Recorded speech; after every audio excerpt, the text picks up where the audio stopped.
Muy bien, seguimos entonces con esta carta, con esta epístola de Judas. Como ya se leyó, para esta oportunidad estarán los versículos 14 al 16. Vamos entonces avanzando y poco a poco entrando en la recta final de esta carta. El título de este mensaje es el siguiente: El juicio de Dios, la verdad que muchos quieren silenciar. El juicio de Dios, la verdad que muchos quieren silenciar.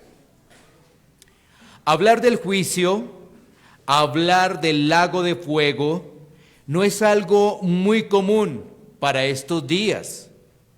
Sin embargo, esta carta de Judas advierte sobre los que conocen pero no tienen fe, sobre los que hablan de Dios pero sus obras lo delatan, sobre los que afirman de la gracia pero su vida es libertina. Entonces, debemos tener claro que vivir una vida doble trae consecuencias. Vivir una vida doble trae consecuencias. Por ello, la alerta de esta carta y esta porción del 14 al 16, en un tiempo donde muchos confunden verdad con opinión y santidad con apariencia, pues este pasaje viene para que meditemos y tengamos discernimiento de lo que el Señor dice a su iglesia.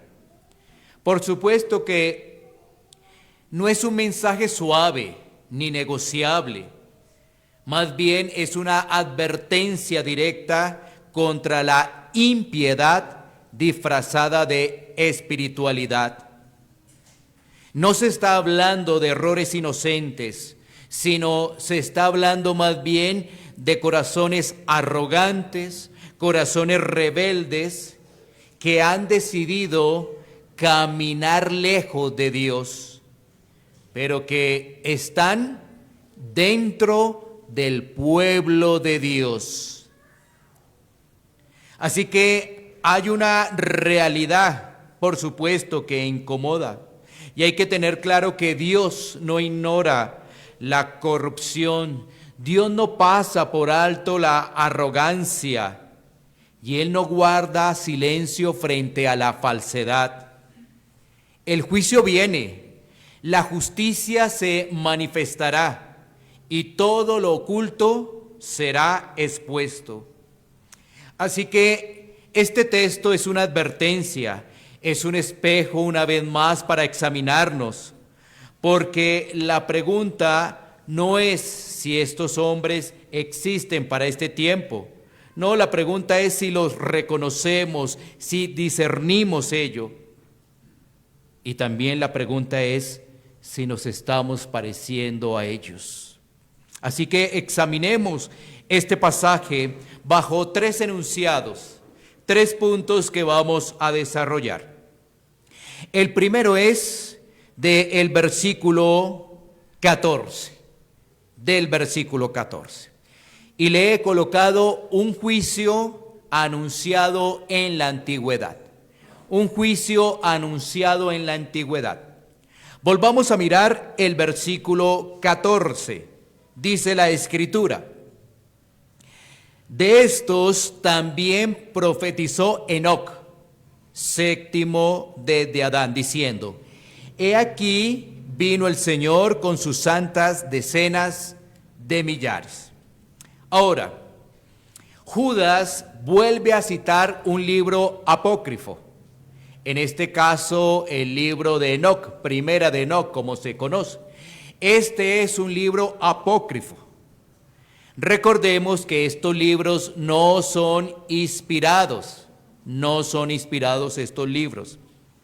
Pero, ¿por qué se colocan? ¿Por qué Judas ha citado en oportunidades precisamente estos libros? Bueno, digamos lo siguiente. Primero, porque su audiencia los conocía. Esta audiencia del primer siglo los conocía. Es decir, estaban familiarizados con este tipo de libros apócrifos. Recordemos una vez más que no son inspirados, pero vale la pena de todas maneras tener presente por qué se utilizan. Primero, porque su audiencia lo conocía. Así que Judas utiliza este recurso, ¿para qué? Para conectarse con su audiencia. Segundo, porque la afirmación de la cual se está diciendo allí es una afirmación verdadera. La idea de que el Señor viene a juzgar la impiedad es algo que la Biblia lo dice. ¿Sí ves? Es algo que no depende de Enoc, sino que es de la propia Escritura. El juicio de Dios habla la Escritura. Por ejemplo, en el Salmo 96:13 se dice que Dios viene a juzgar la tierra. En Isaías 66:15 al 16 dice que Jehová vendrá con fuego. Y por supuesto las alusiones que hace nuestro Señor Jesucristo en el Nuevo Testamento, y también de ello habla el apóstol Pablo. Así que tenemos ahí dos argumentos, ¿no? El primero, porque su audiencia lo conocía. El segundo, porque la afirmación es verdadera. Y tercero, tenemos que decir porque el Espíritu Santo guía la Escritura. Aunque Judas use una fuente conocida, lo que él escribe en su carta sí es inspirado. Lo que él escribe en su carta sí es inspirado. Así que, aunque el libro de Enoc no tiene autoridad, la carta de Judas sí tiene autoridad. Espero que esto pueda quedar muy claro, ya que como lo hemos advertido en el desarrollo de este estudio, Judas ha citado libros apócrifos, pero que tienen un propósito para poderlos citar. Pero debemos recordar que cuando hablamos de libros apócrifos, debemos inmediatamente retener en nuestro corazón, estos no son inspirados, solamente los 66 libros. Y aquí vimos a manera de introducción por qué el autor de la carta lo está citando. Ahora, miremos a Enoc. Enoc efectivamente se cita en la Escritura. Nosotros, cuando vamos a las páginas de la Biblia, lo vamos a encontrar en Génesis, vamos a tener un registro de él también en Hebreos y en las genealogías, ¿cierto? Entonces, ¿qué tenemos acá? Como la Biblia registra a Enoc, tenemos que ir a Génesis para ver qué es lo que dice la palabra de Dios de este personaje, de Enoc. Vamos a ir a Génesis capítulo 5, versículos 21 al 24. Génesis 5, versículos 21 al 24, donde se registra a Enoc. Entonces vamos a esa porción de las Escrituras. Dice así la palabra de Dios. Vivió Enoc 65 años y engendró a Matusalén. 22. Y caminó Enoc con Dios, después que engendró a Matusalén 300 años y engendró hijos e hijas. Y fueron todos los días de Enoc 365 años. Caminó pues Enoc con Dios y desapareció, porque le llevó Dios. Vivió Matusalén 187 años y engendró a Lamec. Aquí encontramos unas generaciones, ¿no? En particular, estamos hablando allí de Enoc. Pero fíjense que dentro de esa descripción hay unos elementos importantes que tú y yo debemos considerar. Cuando tú vas al texto, dice, y caminó Enoc con Dios. Versículo 22. Versículo 24.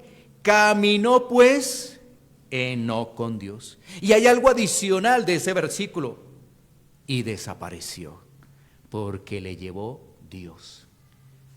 Así que aquí hay un personaje muy singular, porque la Escritura no siempre define a sus personajes de esa manera. Caminó pues y se fue con Dios, se lo llevó Dios. Así que debemos nosotros mirar qué significa ese caminar con Dios. ¿Qué es lo que significa? Por supuesto, tenemos otro personaje que desaparece y se va con Dios, que es Elías. Pero aquí nos estamos concentrando en este personaje que es Enoc. Así que tenemos que identificar qué significa caminó pues con Dios. Para ello, de todas maneras, tengamos un refuerzo adicional de las Escrituras y lo vamos a encontrar en Hebreos 11:5. Hebreos 11:5. Dice así la palabra de Dios. Nuevo Testamento. Por la fe, Enoc fue traspuesto para no ver muerte y no fue hallado, porque lo traspuso Dios. Y antes que fuese traspuesto, tuvo testimonio de haber agradado a Dios.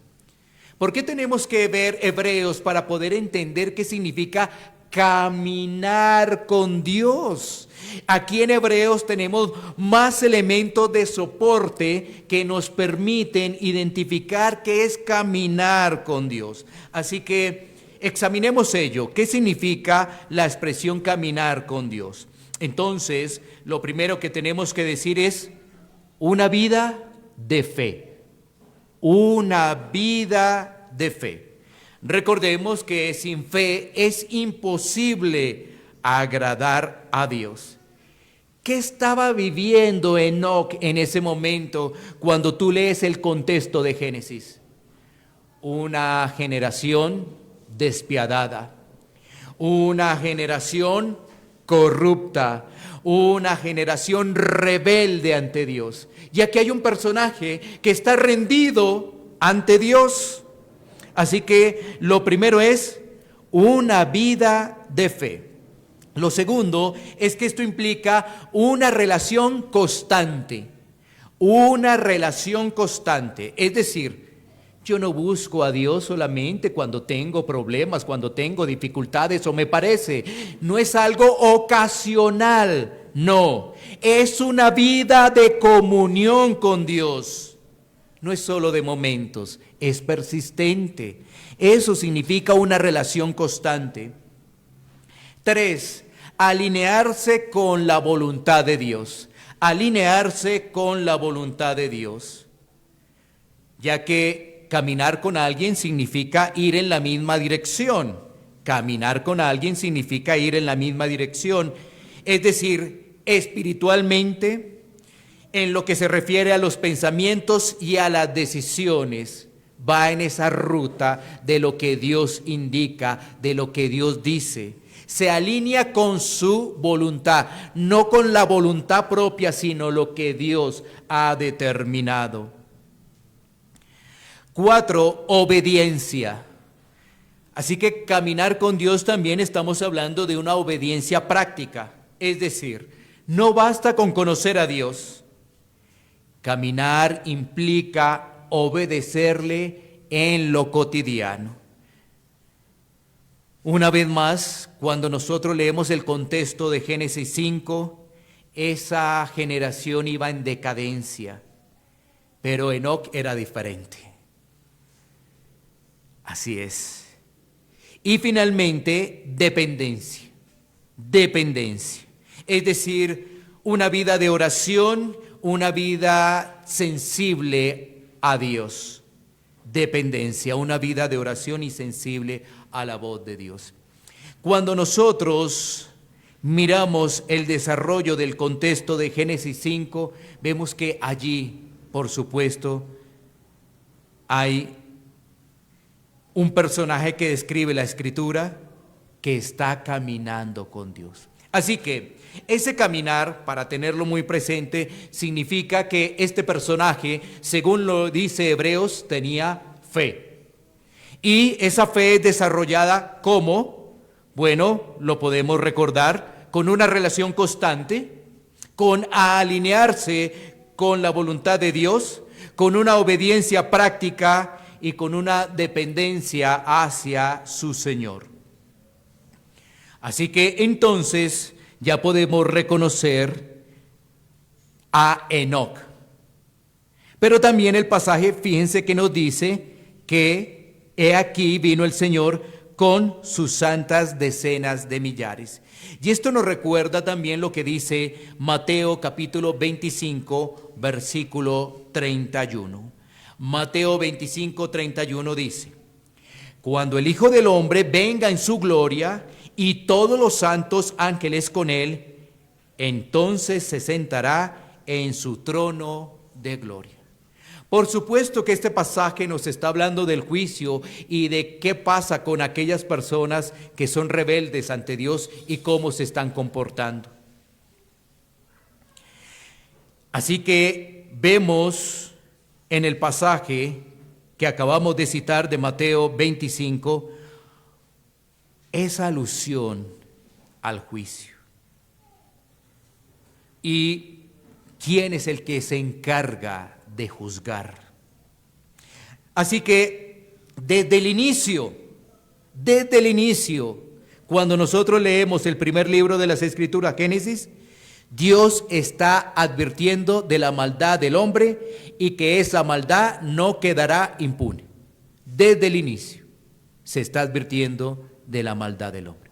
¿Qué ocurrió con el hombre? El hombre desobedeció allí en el huerto del Edén y eso trajo consecuencias. A partir de allí vemos entonces el pecado y la maldad del hombre. Por ejemplo, vemos allí en Génesis 6 que Dios juzga la corrupción que había en los tiempos de Noé. Miremos un momentico Génesis 6, 5 al 7. Génesis 6, 5 al 7. Y vio Jehová que la maldad de los hombres era mucha en la tierra, y que todo designio de los pensamientos del corazón de ellos era de continuo solamente el mal. Y se arrepintió Jehová de haber hecho el hombre en la tierra, y le dolió en su corazón, y dijo Jehová: raeré de sobre la faz de la tierra a los hombres que he creado, desde el hombre hasta la bestia y hasta el reptil y las aves del cielo, pues me arrepiento de haberlos hecho. Cuando vemos aquí la situación, la condición que se presenta en esa generación, la descripción es entendible para cualquier persona. Es pensamientos continuos de mal, maldad en la tierra. ¿Y qué ocurre? Hay juicio. Tú lees esa porción de las Escrituras, pero tú también te vas a dar cuenta en el desarrollo que el Señor salva allí a una familia.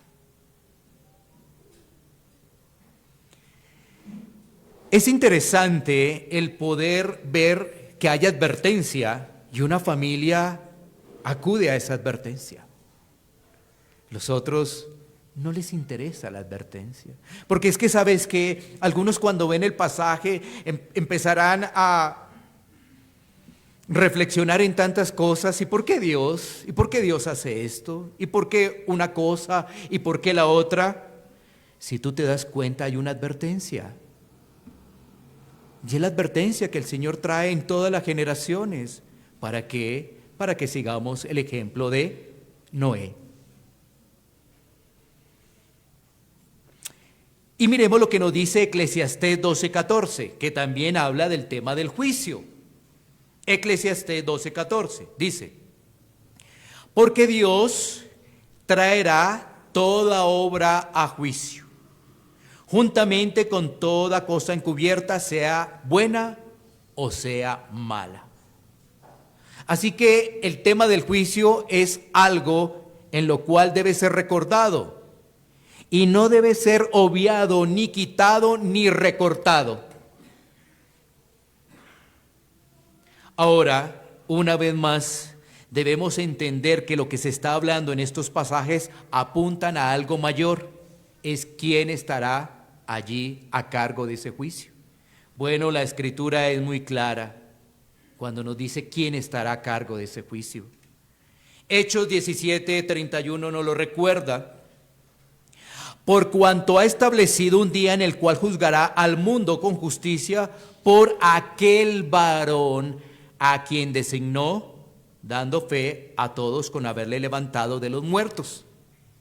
¿Quién ha sido levantado de los muertos? Nuestro Señor Jesucristo. Él es el encargado del juicio, el día del juicio final. Dios, por medio de Jesucristo, juzgará a todos, absolutamente a todos. El juicio hace parte del plan de Dios. Así es, el juicio hace parte del plan de Dios. Muy bien, pasemos al segundo punto. El primero hacía referencia que se está hablando desde la antigüedad del juicio, ¿sí? Vemos allí la ilustración de juicios temporales en el caso de Noé, lo que ocurrió con el diluvio, pero que obviamente culmina con el juicio final o el gran juicio final. Ahora miremos el siguiente versículo, que es el versículo 15. A este le he titulado un justo juicio sobre toda impiedad. Un justo juicio sobre toda impiedad. Miremos una vez más allí en nuestras Biblias el versículo 15. Dice, para hacer juicio contra todos y dejar convictos a todos los impíos de todas sus obras impías que han hecho impíamente y de todas las cosas duras que los pecadores impíos han hablado contra él. Aquí estamos viendo el carácter de ese juicio. Vemos que ese juicio es universal. Vemos que ese juicio es justo. Vemos que ese juicio es santo. Tres cosas para poder compartir de este pasaje, donde vemos repetidamente la palabra impíos. Impíos. Recordemos que esos impíos de los que se está hablando estaban infiltrados en la iglesia, no eran de afuera, porque la gente piensa impíos los de afuera. No, resulta que estaban adentro. Recordemos ello para generar esa claridad. Entonces, se nos está diciendo el carácter de ese juicio. Cuando hablamos de juicio universal, es que nadie quedará por fuera de ese juicio. Es decir, todos, absolutamente todos, tenemos que presentarnos delante del Señor. Todos, sin excepción. Absolutamente todos. Nadie se escapará a ese juicio. Nadie. Que es justo. Es decir, Dios no comete errores. Lo de Dios es completamente justo. Recordemos que la justicia en un mundo caído generalmente es una justicia parcializada, pero en Dios no hay error alguno, porque estamos hablando del Señor. Pero también es un juicio santo, porque responde a toda la impiedad. Responde a la maldad de los corazones, responde a aquellos corazones rebeldes y que se deleitan en las cosas de este mundo. Y esto nos recuerda, y podemos traerlo a alusión, lo que dice Romanos, capítulo 2, versículos 5 y 6, sobre el tema del juicio y sobre el tema de las obras, de lo que se hace. Romanos capítulo 2, versículos 5 y 6 dice, pero por tu dureza y por tu corazón no arrepentido, atesoras para ti mismo ira, para el día de la ira y de la revelación del justo juicio de Dios, el cual pagará cada uno conforme a sus obras. Y leamos otro pasaje adicional. Apocalipsis capítulo 20, versículo 12. Apocalipsis capítulo 20, versículo 12. Y vi a los muertos grandes y pequeños de pie ante Dios, y los libros fueron abiertos. Y otro libro fue abierto, el cual es el libro de la vida, y fueron juzgados los muertos por las cosas que estaban escritas en los libros según sus obras. Son pasajes fuertes de las Escrituras, pero una vez más, para el pueblo de Dios debe traer una advertencia de cómo estamos viviendo. Uno, discerniendo los falsos maestros, pero dos, el fruto de nuestra vida. Son advertencias para nuestras vidas. Ahora, ten presente lo siguiente. Jesús no es solo Salvador, también es juez. ¿Sí? Y es un juez justo. La palabra de Dios nos dice que porque el Padre a nadie juzga, sino que todo el juicio dio al Hijo. Esto nos lo dice Juan 5:22. Es decir, nuestro Señor Jesucristo no solamente es el Salvador de aquellos que confiesan sus pecados, sino que también será el juez, un juez justo. Así que rechazar al Salvador es terminar en el lago de fuego. Sigamos avanzando. Ya hemos visto en el versículo 15 que hay un juicio sobre toda impiedad. Pero fíjate que el 16 nos va a explicar cómo estos personajes se comportan. Cómo estos personajes se comportan. Así que miremos nuestro tercer punto. La evidencia del impío y sus consecuencias de vivir en rebeldía a Dios. El versículo 15 nos habla de los impíos. Ahora miremos qué es lo que hacen los impíos. En ese siguiente versículo, en el versículo 16, allí hay una descripción de qué es lo que hacen, cómo se comportan, cómo viven esos impíos y cuáles serán también esas consecuencias, que las tenemos en conjunto con el versículo 15, ¿no? Entonces miremos el versículo 16, dice: estos son murmuradores, querellosos, que andan según sus propios deseos, cuya boca habla cosas infladas, adulando a las personas para sacar provecho. Mira, este versículo 16 es un breve segmento de lo que reproducen muchos pasajes de las Escrituras de aquellos que se comportan impíamente. Tú cuando lo lees, inmediatamente vas a recordar pasajes de Proverbios. Proverbio nos está mostrando una persona sabia y en contraposición nos muestra una persona necia. Obviamente aquí nos está mostrando la persona necia, cómo se comporta. Cuando vemos las cartas del apóstol Pablo, el apóstol Pablo hace referencia, por ejemplo, a las obras de la carne. Aquí están, estas son las de Gálatas, ahí aparecen. Encuentras una relación. Así que miremos un poco la descripción de cada palabra y miremos también unos ejemplos para que podamos ampliar un poco más el panorama. Comencemos con murmuradores. Dice allí la Escritura, estos son murmuradores. Es decir, aquellos que siempre se andan quejando. Aquellos que siempre se andan quejando. Son personas que viven inconformes y son personas con crítica constante.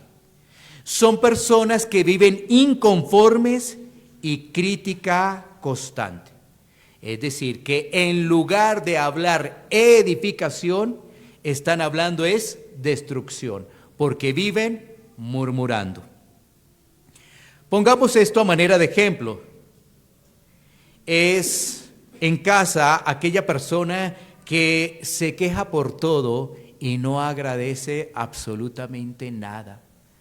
Se queja por su familia, se queja por donde vive, se queja de los vecinos, se queja de los de afuera, se queja absolutamente de todo y no agradece nada. El día le parece mal, mal si llueve y mal si hace sol. Pero realmente todo gira él o gira en esa persona en torno de la queja.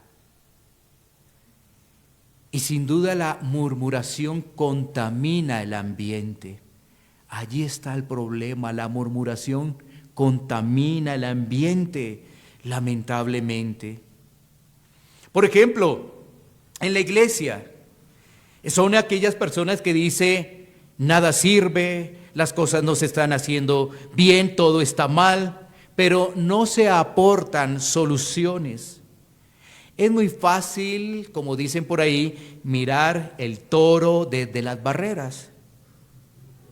Cuando estamos en una iglesia local, todos estamos involucrados. ¿Para qué? Para no destruir, sino para aportar soluciones. Porque debemos entender que igual estamos bajo un cuerpo caído, bajo un cuerpo contaminado. Y no necesitamos. Así que la diferencia es, mientras los de afuera viven murmurando, los de adentro buscan soluciones. Porque hay problemas. Entonces, ¿qué se hace? Se buscan soluciones. Este es el punto. Hay problemas. Se buscan soluciones. Mientras que afuera, por supuesto que hay problemas. Y con las murmuraciones, pues le echan más problemas. Ahí está el punto. Y por eso decía que estos puntos que son obras de la carne se ven en las iglesias y deben ser tratados. Pasemos al segundo, que es querellosos, es decir, conflictivos, querellosos. ¿Qué significan o qué significa esto? Personas que buscan pleito, discuten por todo y generan división. Personas que buscan pleito, discuten por todo y generan división. Y llevemos esto a ejemplos prácticos, ¿no? El que convierte cualquier opinión en una discusión, el que siempre termina en conflictos en grupos, en trabajo o en familia, siempre termina generando discusión. Discute por todo. ¿Por qué? Porque él cree tener la razón. Discute por todo. ¿Por qué? Porque hace parte de su esencia. Pero el problema es que esa persona no está buscando la armonía dentro del grupo, dentro de la familia, dentro de la iglesia, dentro de la parte laboral. Y siempre cree tener la razón. Mis hermanos, quien tiene la razón está aquí. Tú y yo nos equivocamos prácticamente a diario. Tú y yo nos equivocamos prácticamente a diario. Aquí está quien tiene la razón, la palabra tiene la razón. Así que esto lo que busca es diálogo, conciliación, que es diferente. Diálogo, conciliación. Estamos en tiempos peligrosos, porque lamentablemente no se tratan estos temas, ni en casa, ni en la iglesia. Sigamos, ya hemos visto murmuradores, querellosos, ahora que andan según sus propios deseos, ¿Qué significan? Que viven guiados por sus emociones, por lo que sienten, por lo que quieren, pero desechan lo que dice la palabra. Viven guiados por sus emociones. Yo siento, yo estoy sintiendo esto, yo deseo esto, yo quiero que se haga esto, pero no viven guiados por lo que dice la palabra de Dios. Y el ejemplo práctico es aquellas personas que dicen, sí, esto dice la palabra de Dios, pero yo lo voy a hacer a mi manera. Sí, toman la palabra de Dios, pero resultan haciéndolo a la manera de ellos. Esas personas que dicen, yo pienso, dejando como una opinión lo que dice la palabra. Es que lo que dice la Biblia es verdad y debemos obedecerlo. Así que las decisiones de esas personas como decía anteriormente, está basada esas decisiones a conveniencia, a emociones o solamente por puro placer. Ellos entonces, su autoridad son ellos mismos y no es Dios. Sigamos, dice allí la palabra que cuya boca habla cosas infladas. Entonces estos personajes hablan cosas infladas, es decir, son arrogantes, hay arrogancia, hablan con orgullo, exageran y buscan la oportunidad para exaltarse ellos mismos. Una vez más, hablan con orgullo, exageran y buscan cualquier oportunidad para exaltarse a ellos mismos.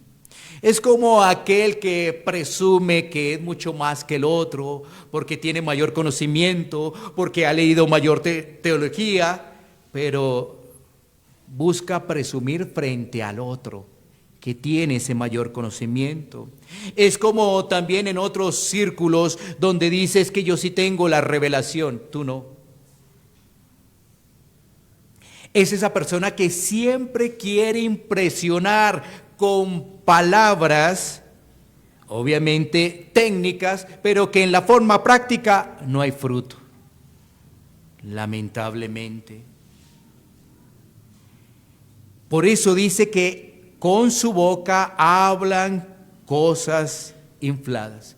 Es como si dijéramos en este tiempo, mucho discurso y poca realidad. ¿Sí? Y miremos el último, que es adulan para sacar provecho. Adulan a las personas para sacar provecho. ¿Qué significa esto? Pues que halagan a otros, pero los halagan con la intención de recibir beneficios. Y esto, un ejemplo muy práctico. Coloquémoslo en las esferas del mundo. Una persona que está esperando su aumento frente a su jefe. Lo halaga, le dice que es el mejor, pero está esperando realmente el aumento. Solamente le interesa el aumento. Pero le dice a su jefe que es el mejor, que no hay nadie como él. ¿Sí? Entonces, esas personas adulan, tienen palabras especiales, pero con el fin de sacar provecho, con el fin de obtener algo.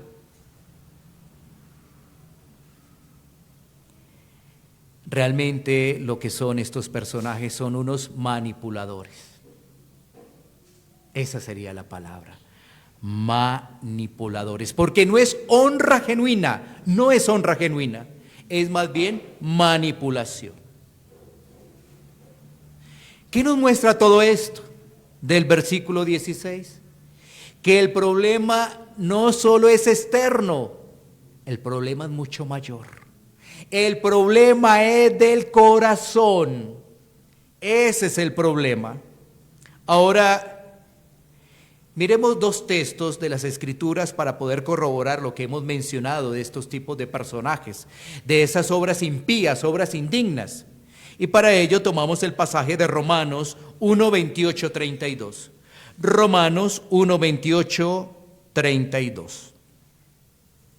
Dice la Escritura: y como ellos no aprobaron tener en cuenta a Dios, Dios lo entregó a una mente reprobada para hacer cosas que no convienen, estando atestados de toda injusticia, fornicación, perversidad, avaricia, maldad, llenos de envidia, homicidios, contiendas, engaños y malignidades. Murmuradores, detractores, aborrecedores de Dios, injuriosos, soberbios, altivos, inventores de males, desobedientes a los padres, necios, desleales, sin afecto natural, implacables, sin misericordia, quienes, habiendo entendido el juicio de Dios, que los que practican tales cosas son dignos de muerte, no solo las hacen, sino que también se complacen con los que las practican. Por eso decía anteriormente que la Escritura nos muestra en diferentes libros cómo se comporta aquella persona que no tiene temor a Dios. Aun cuando en un momento de presión uno podría generar comentarios indebidos, debería ser la misma Escritura por medio del Espíritu Santo que nos recuerda qué es lo que debe salir de nuestra boca. Edificación, bendición y no maldición. El otro pasaje es Mateo 12:34. Mateo 12:34. En este de Romanos se nos describe ese comportamiento y allí no solamente enuncia esas actividades, sino que da un listado no exhaustivo de cómo se comportan. Y vamos a Judas, lo vemos muy resumido, pero eso es. Mateo 12:34 dice: generación de víboras, ¿cómo podéis hablar lo bueno siendo malos? Porque de la abundancia del corazón habla la boca. Es un problema del corazón, no solamente enfocado en lo externo, sino hay un problema interno, una desviación, una oscuridad interna que solamente el Señor puede dar luz. Solamente Cristo puede dar luz. ¿Cuáles son las consecuencias de estos impíos? Recordemos que estamos hablando de impíos que están dentro de la iglesia. Bueno, las consecuencias es que ellos están separados de Dios, son rebeldes ante Dios, como lo recuerda Isaías 59:2. Pero también es que su corazón está endurecido. ¿Y por qué su corazón está endurecido? Porque no están atentos, alertas del pecado. Por eso si ves que hablan así y no dicen nada, no se arrepienten, siguen murmurando, se siguen quejando, no le dicen: Señor, he pecado contra ti. Esas palabras que salieron de mi boca te ofenden, ofenden tu creación. Entonces, su corazón está endurecido. ¿Y qué otra consecuencia? No solamente están separados de Dios, no solamente su corazón está endurecido, sino que hay condenación eterna. Condenación eterna. Así que en esta parte final es importante poder recordar la obra de Cristo, tanto de salvación como de juicio. Nuestro Señor Jesucristo habló claramente del juicio. Él siempre unía ese hablar con un llamado al arrepentimiento, a extender misericordia. Miren qué interesante, no sé si tú has podido observar algunas predicaciones que tienen que ver con el juicio, pero pareciera que no nos mostraran un poco de gracia, porque hay gracia para arrepentirnos. O te hablan del juicio y solamente se enfocan en la gracia, y entonces, ¿de qué nos vamos a arrepentir? Recordemos que en la Escritura, en los Evangelios, se nos dice, hay un llamado al arrepentimiento. La condenación es rechazar a Cristo. La condenación es rechazar la luz, ya que el Hijo del Hombre juzgará a las naciones. Por eso el llamado es, si no hay arrepentimiento, entonces lo que hay es el lago de fuego. Lucas 13:3 dice, si no os arrepentís, todos pereceréis. Si no os arrepentís, todos pereceréis. Así que Cristo es el juez que vendrá, pero es el Salvador que extiende hoy gracia. Es el Salvador. Porque en la cruz vemos ambas cosas. En la cruz vemos justicia, en la cruz observamos misericordia. Vemos justicia porque el pecado es castigado. En la cruz el pecado es castigado. Y también vemos misericordia porque Cristo tomó nuestro lugar. Era el lugar que tú y yo debíamos tener. Y Cristo tomó nuestro lugar. Una vez más, en la cruz vemos la justicia, en la cruz observamos la misericordia. Es justicia porque el pecado es castigado. ¿Pero el pecado de quién? ¿De Él? No, la Escritura dice que Él limpio, sin mancha. El pecado de nosotros, lo que acabamos de escribir allí, murmuración, querellosos, que andamos en las vanidades de la vida. Pero también vemos la misericordia porque Cristo tomó nuestro lugar. Así que el mismo que juzgará puede salvarte. El mismo que juzgará es el único que puede salvarte. Miremos entonces lo siguiente para llegar a algunas aplicaciones. El juicio de Dios es una realidad, anunciado desde la antigüedad. El juicio de Dios es seguro. No pienses porque algunos casi no hablan de esto. No pienses porque algunos han rechazado el tema del lago de fuego del infierno, que eso no es así. Fíate de las Escrituras, de lo que dice la palabra de Dios para poder entender que el juicio de Dios es anunciado desde antes, que es una realidad segura, que el juicio de Dios es universal. Lo siguiente es que la impiedad tiene evidencia visible en la vida y en el corazón de la persona. La impiedad tiene una evidencia visible en la vida y en el corazón de la persona. Es decir, si mi corazón está corrupto, eso es lo que reflejo en mi forma de hablar, en mi forma de comportar, en la forma de vivir en este mundo. No olvidemos una vez más, nadie escapará del juicio.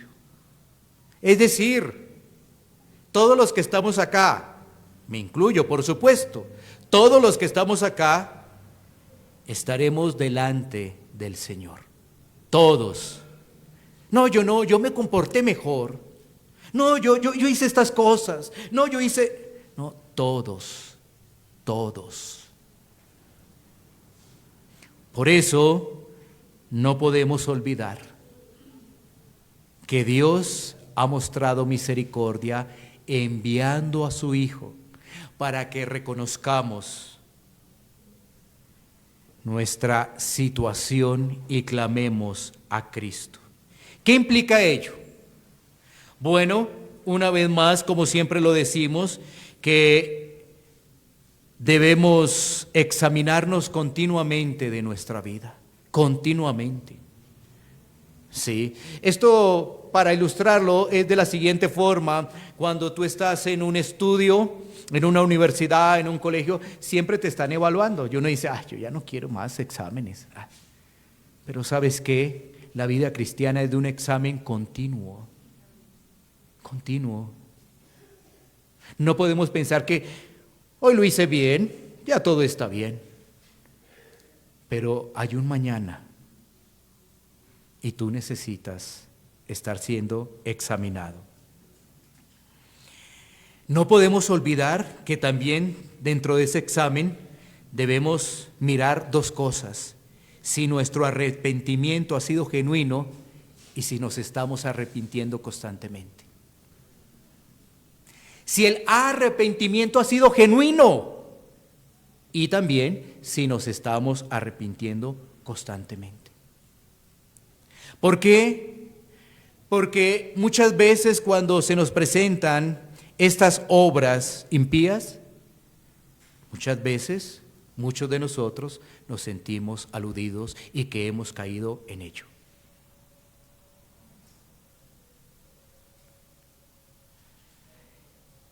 Entonces debemos mirar si nuestro arrepentimiento es genuino, pero si lo estamos haciendo constantemente. Una vez más, las personas piensan que no, yo ya me arrepentí, yo ya confesé a Cristo, yo ya dije que soy un pecador, pero la señal de que hay vida genuina en una persona es que se arrepiente constantemente. Esa es una señal de que hay vida en esa persona, se arrepiente constantemente. 3, por supuesto que hay un llamado a la obediencia y a la dependencia del Señor. Recuerda que la palabra dice, sed santos en toda vuestra manera de vivir. Así que no podemos decir es que la gracia es una excusa para el pecado. No, la gracia en ningún momento está excusando el pecado. Por el contrario, lo que hace la gracia es habilitarnos para poder obedecer. La gracia es tan maravillosa que nos habilita para poder obedecer, pero si la tomamos de forma contraria, tenemos la gracia para caminar en libertinaje, hay algo raro en nuestro corazón, hay un malentendido que debe ser revisado y debe ser llevado delante de Dios. ¿Qué más tenemos? Debemos advertir a otros con amor del juicio, de nuestros comportamientos. Advertir a otros con amor. Porque el mensaje del juicio también es un acto de misericordia. Claro, cuando leemos estos pasajes y escuchaba la introducción, y uno decía, es un pasaje duro. Pero porque necesitamos ser expuestos a las Escrituras para poder entender que el mensaje del juicio también es un acto de misericordia. Lo siguiente es que tenemos que revisar si estamos temiendo a Dios correctamente, temer a Dios correctamente. Y finalmente, un llamado para todos nosotros, aferrarnos a Cristo. Aferrarnos a la cruz, a Cristo. Mira, si una persona pensara de esta forma, un ejemplo, se presenta delante del Señor el día del juicio y dice, Señor, pues yo hice esto, yo hice lo otro, y yo hice de esta forma, y hablé de esto, e hice lo otro, pensando que sus obras lo iban a salvar. Esa persona está delante del Señor diciendo, Cristo, aún ahí aferrándose a Cristo porque sabe que es lo único que le puede salvar. Por supuesto, las obras son una evidencia de la salvación, pero no es el argumento para decir que soy salvado. Las obras son una evidencia. No es la salvación. Nuestro Salvador es Cristo. Por eso lo que debemos reflejar es a Cristo. Por eso lo que hablamos es de Cristo. Por eso nuestra edificación está es en Cristo. Pero cuando hablamos de nosotros, todo se desbarata. Porque en nosotros hay contaminación. Por eso aferrémonos a Cristo. Y finalmente, mira estos dos pasajes, Mateo 25:34 y Mateo 25:41. Estos dos pasajes finales. Mateo 25:34 dice, entonces el rey dirá a los de su derecha, venid, benditos de mi Padre, heredad del reino preparado para vosotros desde la fundación del mundo. ¿Quiénes son ellos? Son aquellos que están en Cristo. y escucharán: venid, bendito de mi Padre, heredad del reino, preparado para vosotros. ¡Wow! Los hijos de Dios. Este versículo, ahí están los hijos de Dios, aquellos que han confesado a Cristo, aquellos que hemos confesado a Cristo. Qué palabras tan hermosas. Venid benditos de mi Padre. Pero no podemos dejar el versículo 41, así que tenemos que mirar Mateo 25, 41, que es la otra cara de la moneda. Mateo 25, 41 dice: entonces dirá también a los de la izquierda: apartaos de mí, malditos, al fuego eterno, preparado para el diablo y sus ángeles. El contraste. El 34, los hijos de Dios. El 41, los rebeldes, los falsos, los malvados, los impíos. ¿Dónde tú quieres estar? No permitas que tu orgullo, tu ego, las cosas del mundo, las vanidades del mundo, sea tu enfoque. Más bien, aférrate a Cristo.